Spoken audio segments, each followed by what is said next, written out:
I'm going to go ahead and get started. I see a few others working their way in, but welcome this morning. We're glad to have all of you with us. And we have a few announcements before we begin our study. First of all, in our prayers, we had 3 folks that had surgery, all 3 of them on the same day. The 1st of August, Linda Chopik had hip replacement surgery. She did run into a little complication in doing it, but she is now home. She and Keith got home yesterday, and they're doing, Linda seemed to be doing pretty good, although she was doing great for the first rehab assignment in the hospital, but the day she came home, she didn't. They gave her a fat lip when they did the surgery, I guess, not intentionally, but somehow her lip got smashed. Not bad or anything, but, and then she's just in some pain. So keep them in your prayers. I think they're doing pretty good. They do live in a 2-story home where the bathroom is upstairs and shower and all that. So she is going to be making that trip. I'd probably be part of her therapy, I suppose. Bill Hudson had heart valve surgery, and he too had a little complication before and after, but he is now home. He's got a pig valve. And then Tony Rossi had back surgery, and he too had a little bit of complications, but everything's good now, and he's back home too. So please keep these 3 in your prayers in particular. And any others that we want to add to that list? I'm going to send around a charity tour sign up on a field trip. And you can read about it if you're interested. I started over here and worked back over. There's a pin there. Don't have to feel pressure because I'm sending it around, but if you're interested, let's bow together in prayer. Daryl, would you lead us in prayer? Am I catching you flat? Yeah. Okay. All right, we'll leave it. Thank you, Father, for your love for us. Thank you for a good night's rest. Thank you for our congregation. Bless us as we open your word to study together, and help us as we grow in our faith and our love for you and our love for one another.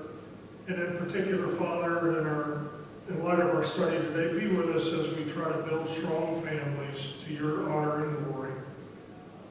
Help Linda to get better. Please be with Tony and be with Bill Hudson. Help them all to have swift recoveries. Thank you for Jesus. In his name we pray. Amen.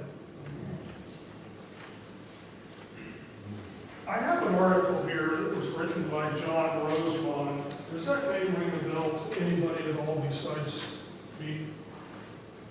Well, he's a psychologist, a family psychologist. I think he still works out in North Carolina. This was written 20 years ago, and I'm gauging from the timing here, he may be close to the same age as I am. Maybe that's why I relate so much to him. But here's a little story as we begin our class this morning. And this is Rosemont writing, and the title of the article is America Replacing What Works with What Sounds Good. He's talking about parenting practices, ones that worked well in the past, but nowadays parents are buying into what he will call later on some manner of psychobabble. So just listen to this and see what you think of it. 35 years ago, when I was in the 7th grade, adults did not lack compassion for problem children. Nonetheless, the emphasis was on solution, not understanding. I am an authority on this subject because in 1960, I was a problem child. I was, in fact, more than a thorn in the side of teachers. I was, in fact, more of a thorn in the side of teachers than any other child that enrolled in my suburban Chicago elementary school. Although able to make straight A's without much study, I was inattentive, irresponsible, disruptive, distractible, immature, and infuriating. My teachers tried everything, sitting me in the hall, keeping me in during recess and after school, making me write sentences, but nothing worked. My parents tried everything, taking away privileges, making me do extra chores, grounding me for weeks at a time, lecturing, but nothing worked.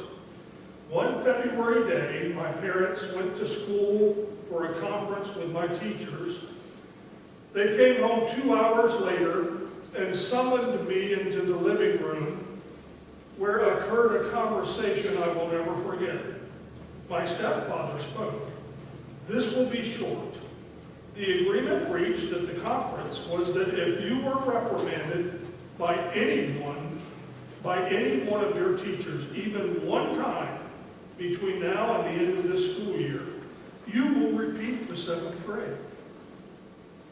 In fact, your mother and I didn't agree to this, rather, we suggested it. And your principal and your teachers gladly agreed. Any questions? He goes on to say, my only question was, you're kidding, right? To which my parents said simply, no, but you are free to find out for yourself if we're kidding or not. Okay, let's start at the bottom of our notes today, and let's think about, and I feel like I'm in over my head here, especially because I don't have children. Jeannie and I, not having any children, I don't know that I don't think you have to have kids to talk about the good and bad of child rearing. I mean, sometimes you can see it from a distance, maybe better than those up close can see it. But sometimes it does make you feel like, what reason do I have to talk to anybody about being a good father or mother? Because we haven't done that ourselves. Well, okay, so allow me to at least talk in theory as to what may work or doesn't work. So I want to talk here this morning a little bit about styles of parenting. And I haven't necessarily gotten this from anywhere else. I'm just kind of thinking out loud on this page notes here. Tell me some different ways that either you parented or you saw others parent, or maybe reflect on the way your parents parented you. Styles of parenting. Phyllis? I was always told, my brother and my sister, we were always told that if we got trouble in school, we'd get in trouble at home. Okay, so boil that down to a style. We get it at home too, we get corrected at home too, we got basic consequences. That's a good comment, and we've heard that before from quite a few. So how could we synthesize that into a style of parenting? What would you say to that? That they're going to be supportive of teachers. Maybe, I don't know that necessarily indicates it at all, but maybe there's a little something there in that they got in trouble at school to start with. And maybe that comes about by parents who are a little bit more laid back than they should be. I don't know. Well, let's just write that up there as a supportive, for sure. A parent who maybe even is a little bit sometimes insecure. I have a whole section up here under number 2, tendency, or the second section. Sometimes you go into a bookstore, or you go online, and you've got a child that's a special problem, and you are absolutely overwhelmed by the amount of material that's out there that you don't know where to start. it almost comes down to what people sometimes refer to as the paralysis of analysis. If you've got a child with a certain problem, you try to find a book that helps on that, and you don't find one book, you find 20. And you think, wow, we've got a really big problem, and how do we begin to... A lot of people would be okay if you gave them one small book and said, read this, it'll help. But if you tell people, oh, there's a couple dozen really good books on that, it's intimidating. Shan? Loving fear. Love and fear as a style. Okay, that's good. Love and fear. And Now, we were talking can you about elaborate a little bit there? fear. Well, everything you need to know is in the Bible about raising these kids. And you love them as much as you can love them. Also, they need to fear their parents. Just like we need to fear authority. Now, I'm in total agreement with what Chan's saying there. I have no problem with that whatsoever. Some might want to say, well, let's change the word fear to respect or to honor. Clearly, that's Bible, honor, to honor one's parents. But let's just leave it fear for now. One of your comrades in that view is John Rosemont. And he has one theory that he has followed, he and his wife. And let's see, what does he call it? He calls it benevolent dictatorship. So you get the fear element in that your parents, your mom or dad is a dictator. But we sometimes think, well, all dictators are mean and ugly. And no, this is a benevolent dictator. This is a father who loves his children and wants the very, very best for his children, but he's not big on negotiating. It's going to be his rulership in the matter. Okay, give us another one. Vic, your hand. There's two of them that are kind of like opposite. One is a disciplinarian, Okay. as far as certain ways, and then the other one is reasoning. I've seen some parents that want to reason with kids all the time, and that does not work as well as you might think. Yeah. Sometimes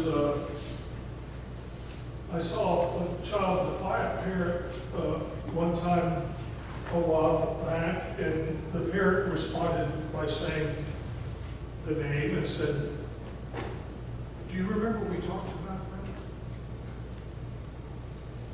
that?" And somehow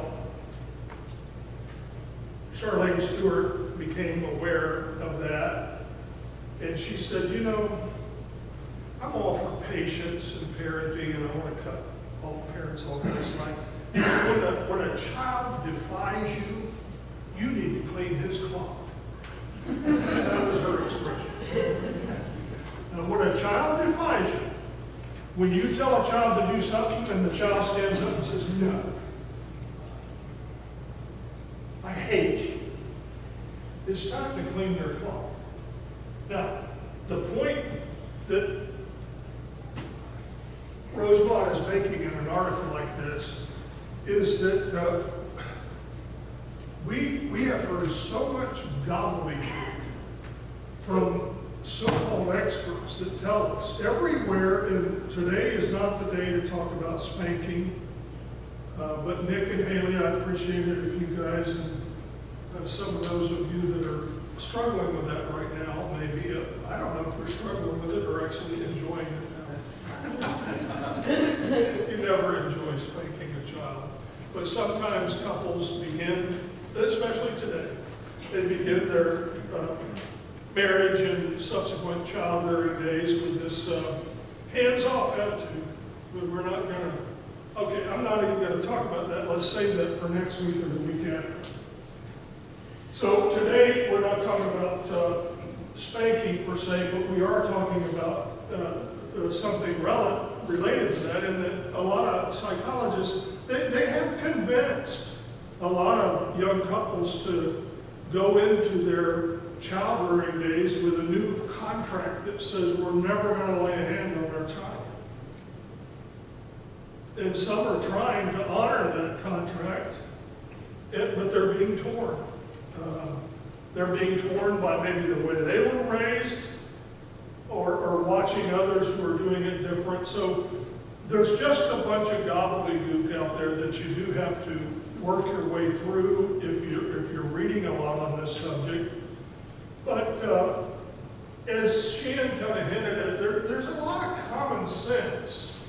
He didn't use that phrase, but what he said was, everything you need to know about it is in the Bible. Well, I don't know if I'd say it just that way. I mean, I could search the scriptures high and low and say, what does the Bible say about an autistic child? So we're not meaning to be real specific there. You know, it's like people, science, the Bible talks about science and it talks about it very intelligently, but it's not a science book per se. So the Bible gives us all kind of sound, wholesome admonitions on things that help in child rearing.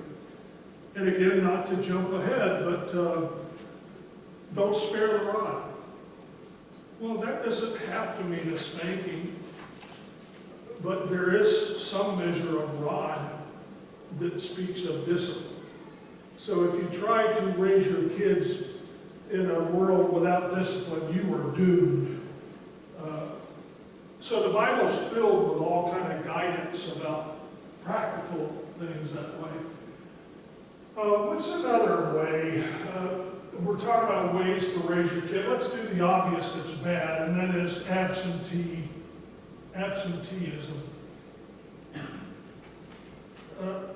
That's one style of parenting. I'm not dealing with it.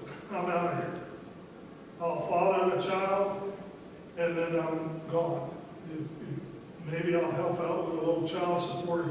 And I'm not at all meaning to be harsh or sound mean-spirited about couples that have divorced and maybe even divorced early in the child days. But this is a common practice, especially among some,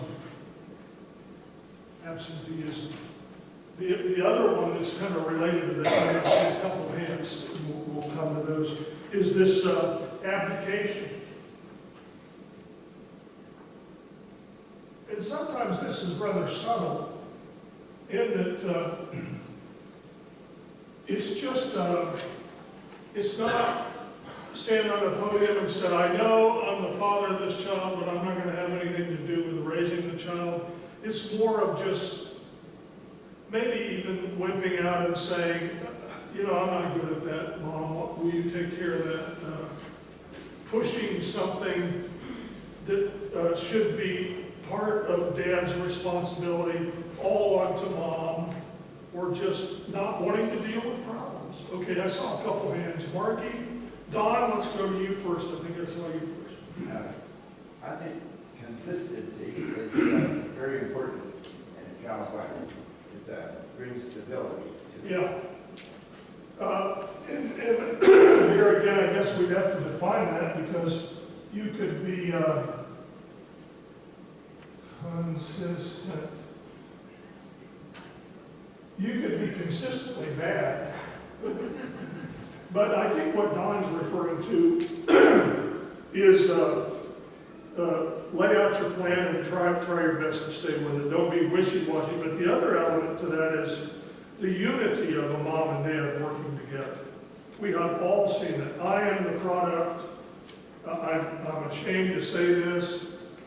My mom and dad warred against each other in terms of their, I don't know that they had a real thought-out plan of child rearing, but my mom, for whatever reasons, and I've tried to analyze this, and my dad, for whatever reasons, they clashed on this. Dad was wanting to have more of this, and mom's version of love was just smothered love. Now, she could give you a spanking. She was real good with the fly swatter. So I don't mean to say she was anti, but they did not stand together. Sometimes if Dad said this, Mom either negated it or outright argued about it or whatever. And sometimes they're very opposite. If Mom said this, they just didn't stand together. All right, I'm not meaning to make my parents look bad here, but so Don's point about being consistent, and especially it is so important that moms and dads unite on this. Because kids are really smart. They will find a crack in a wall. Okay, who else had their hands up over here? Mark. I just, going back to the absenteeism and the abdication, I feel like a lot of that even has to do with the father working full-time and the mother not. The mother's with them all the time. And to keep it consistent, the father needs to talk with the mother and see how things have been done previously and what they can do next. Not just jump right in or to just leave it to her. Excellent comment on a couple angles there. Who else had their hand up? I saw some of their. Well, you already touched on what I was talking about, is that they have to be consistent, the two of them together. Those kids, like you said, are smart, but they play one off another. Yeah, I watched Albert and Jorge do some of that while they were visiting with us. Using me against their mom. Trying to. What do I mean when I say this? I meant to look up the origin of this. What is milk toast? Does this come from a sitcom years ago? I thought it was If a I say expression. somebody is milk toast, what do I mean by that? They're a real timid guy, one cartoon. They're easily walked. Yeah, okay, both of y'all, maybe those are euphemisms, easily walked on and real timid. Maybe another word for milk toast is a wimp. And some parents are this way, they're milk toast.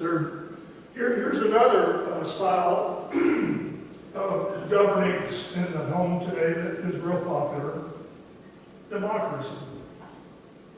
And you're seeing more and more of this. Let's vote. Let's take a vote. Now, that can be fun and that can be good on occasion. But not everything comes down to a vote, does it, in the house? And even if it did, let's see, how would you word that? Mom and Dad's votes count more than the kids. Okay, so there were 4 of us kids. Once Jerry was adopted, there would have been 5. So we could have easily outvoted my mom and dad if they practiced this democratic society of parenting. You just work the crowd, your siblings, and you finally stand together and just say, we've decided, 5 of us, that we don't believe in spankings anymore. All right, I'm being comical there, but it's sometimes the buffoonery of some of these styles is so obvious, but you have to be diplomatic because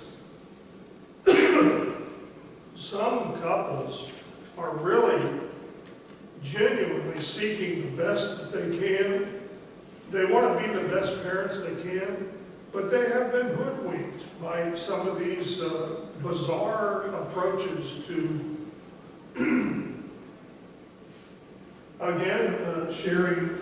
I shared a book with somebody who I thought was struggling in raising their kids just from personal observation, and they rejected the book. And the comment was, we want to do this on our own. I respect that.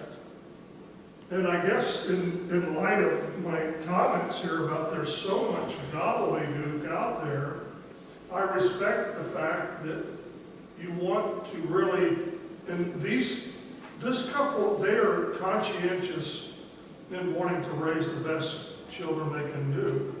But I don't know. don't know, there's a thin line there between having that attitude. Why would you not want to read? If everybody in the world thinks you're having a problem with a troubled child, a disrespectful child, and there's a book out there, how to handle strong-willed children, why would you not want to read it? I don't quite get that. You could say, well, I want to work this out myself. Well, okay, but if it takes 20 years, maybe that's a little bit too, why don't, who in their right mind,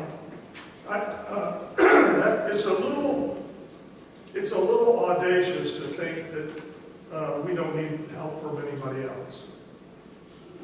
We all need help. And I don't know, as a preacher, you know, you could take that kind of an attitude on a whole host of things and say, well, I'm not gonna have any commentaries because I don't care what anybody else thinks.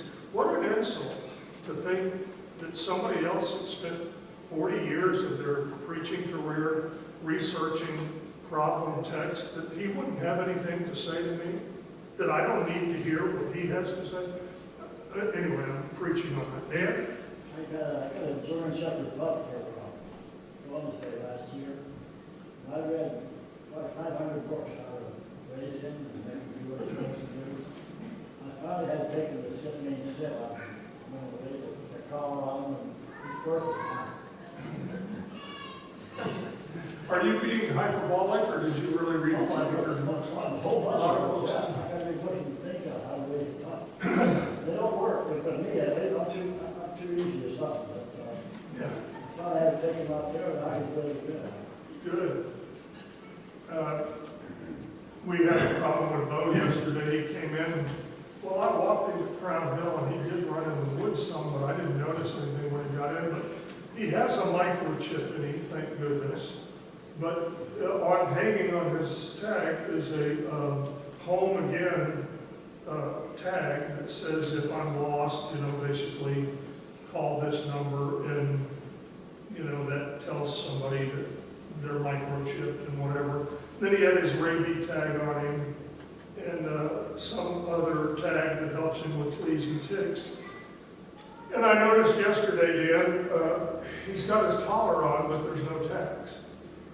And there's just a little wire, unwound wire hanging from his little collar ring, you know, where the tags were attached. So he evidently got hooked up to something in the woods and had to fight, and it's a scary thought, because I think, man, if he hooked up to something that he had to fight that hard, I mean, that was a tight little wound piece of steel. But anyway, enough about that. But yeah, sometimes the best laid plans don't work. Who else, Dick? I'm not sure how to title this style, but I know from talking to a lot of teens, some parents want to live through their children and really force their children to do what they wanted to do instead of raising the kid as his own individual. Okay, I don't know how to title that either. Curiously. You know, I'm thinking, what you're saying there makes me think of another style of parenting that is sometimes quite irksome, and that is be their best friend. I'm not trying to be controversial in saying that. I think there's a wonderful idea, and there's times where I would tell you my dad was my best friend. Not while I was growing up. I don't think I would have ever said that when I was 13 years old, but after I got grown up. So I'm not opposed to somebody that wants to say my mom's my best friend. You know, Charlie, if you want to say that about your mom, that's not fighting words with me or anything. But I think there's a mentality here, you know what I'm driving at, where the mom is not a mom anymore. She just wants to be the best friend. And when you compromise, that's what John Roseman talks about at length. Let's go to our notes, and I know I've got two more comments here. Two things. This quote from Dobson I've given you before. This is from the book, Parenting Isn't for Cowards. And he says, I cannot overemphasize the importance of taking charge of a strong-willed child during the early years of his life. This is not accomplished by being harsh or gruff or stern. Instead, the relationship is produced by a confident and steady or consistent leadership. And then he adds, you are the boss. You're in charge. If you believe it, the child will come to accept it. And then this from Rosemont. Parents who constantly bend over backwards for their children eventually fall over backwards. Parents who constantly go out of their way for their children eventually lose their way. Now, on the surface, that could sound kind of harsh. I mean, who doesn't go out of their way for their kids or bend over backwards? But maybe the word constantly there. If you're a puppet parent and your child essentially calls all the shots, and your child is going to get whatever he wants or he or she wants. All right, let's keep reading. There are two entirely different ways of going before one's children. The first is to claim one's legitimate authority as a parent and lead. You're the boss. God made you the boss. God appointed you to nurture your children. He called on the children to honor you. The consequence of this is that the children will follow. They become the parents' disciples, in the truest sense of the term, in which case discipline becomes a natural aspect of a parent-child relationship and will never be a big deal. They're not going to get bent out of shape with their discipline because they're in a discipleship mode already. The second way, and this will conclude it, the second way of going before is to run interference. Run interference, what does that mean? The consequence of this is that one's children have no reason to follow. Every time your child has some kind of trouble, you're running interference to mend the fences or to... Anybody have any comments on that before? Well, let's go to Vic and Trudy, or Trudy will start with you first since Vic's already here. I was thinking about what Marty said there about the father working and the mother home all the time. We had that. Well, I never said, wait till your dad gets home, because by the time he got home, I forgot. So, we had a lot of, when they're younger, you can have time out, sit down. You can't, as they get older, you have to kind of change their punishment, what will be and everything. Now, I think just take their computer away from them, or their iPad or something. But, I was never one to say, wait till your dad gets home, and what gets me too is, we'll go to Walmart and I'll see that child screaming, and the mom will go, 1, 2. By the time she gets to 3, the kid stops. 2 seconds later, when she gets to 3, the kid starts again. So I never had a screamer, so I don't know what you could do with a screamer. Yeah, all good comments on several fronts there too. Again, consistency. I remember watching Dobson or hearing Dobson some time ago saying to parents whose kids would, they will push you. They will test your limits. So if you say, Tommy, today we're going to Walmart, and I want to tell you ahead of time, if you misbehave, we are going to leave the store. I don't care if you're in the toy department, it doesn't matter. We're going to leave the store right then, and we're going to come home, and either you're going to get a spanking or you're just going to sit in your room. So Tommy goes to the store, and he has his little hissy fit.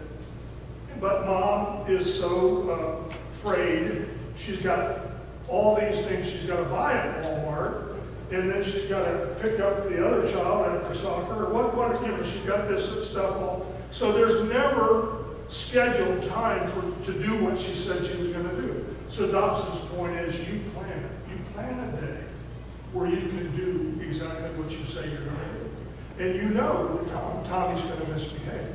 And when Tommy misbehaves, you don't argue with him. You don't say, did we not talk about this?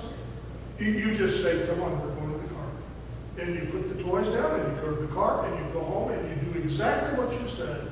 And Dobson's point was, you won't have to do that a second time. The next time you say to your child, if you misbehave today, we're going to come home.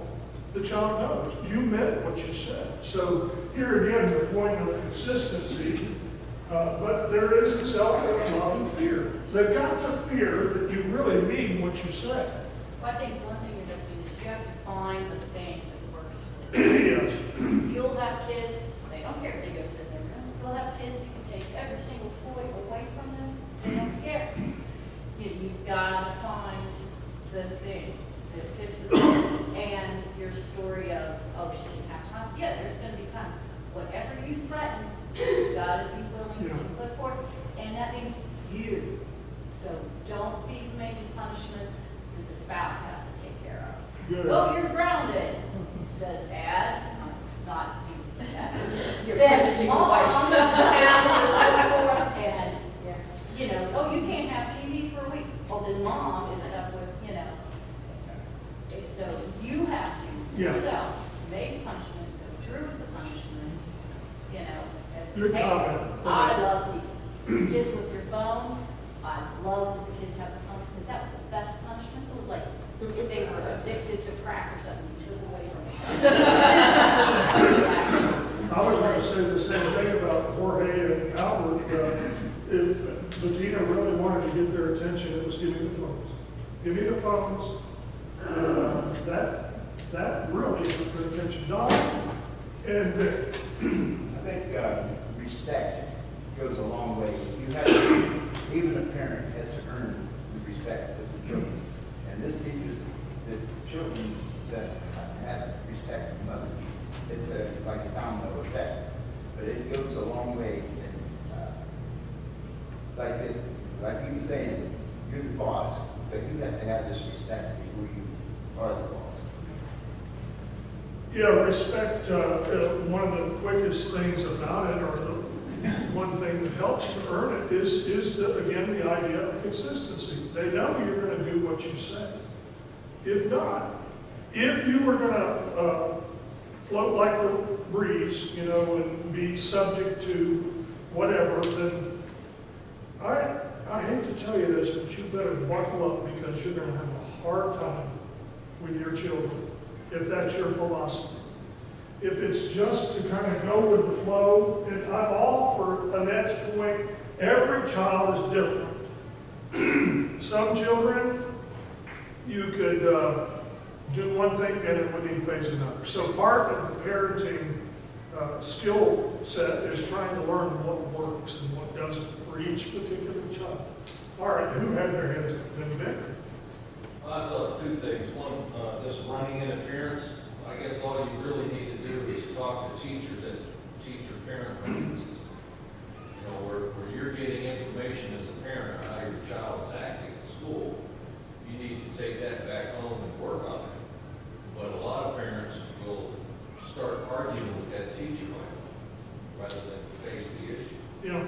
The other thing is, I think way back at Park Road, where I was the deacon in charge of the hallways, because I need to take care of things back there. And, you know, you had the little room where all the little kids would go.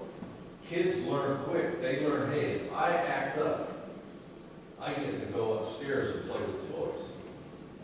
So they every week I see the same kids, which as soon as services would start, they would act up because they knew they were going to get to go play. What I did with mine, they didn't go up there to play. I took them outside and they would set the car. You know, and so you have to be aware of what you're doing here. It kind of falls with what Annette was saying. Yeah, that kids will really play you if you not careful there. Debbie? When you're talking about playing, I cringe every time I hear, well, he doesn't know. Oh, yes, he does. your button real early. Yeah, my dog knows that. Trudy. The sad part about it is, most of us in here are grandparents. We have to use all this stuff, being a grandparent. And you have to deal with the parents. Yeah, and that brings up a whole other round, maybe we need to have a class on grandparenting, because sometimes grandparents can really muck up things for the parents that are trying to do. That's where the parents should tell the grandparents, you know, if we're a babysitter or something, they're not allowed to do this, this, or this. If we let them do it, that's our fault. Now me, I just fill them up with chocolate and send them. All right, Margie, last word today. We don't have Keith with us today, so we have to. On that, being a new grandparent, I always ask Charlie before she leaves the house. If, you know, if he acts up, what punishment are, you know, have you started? You know, when he's going to the bathroom, what's the, you know, the sequence of how you do this? Because I want to enforce the way she and Chris have decided. That's good. And how easily you could undo the good they're trying to do by just taking on a permissive Right. or maybe a strategy that contradicts their very own. All Although right. I do give him more sweets than they. That's our Anybody job. last word? All right, we're going to continue with this next week, but I do want to, if not next week, the week after that, I want us to think some together about the rod of discipline. What does the Bible mean when it says that? Do not withhold the rod. Okay, thank you.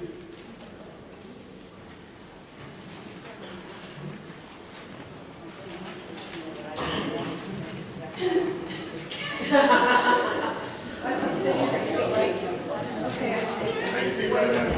Hey, Chris.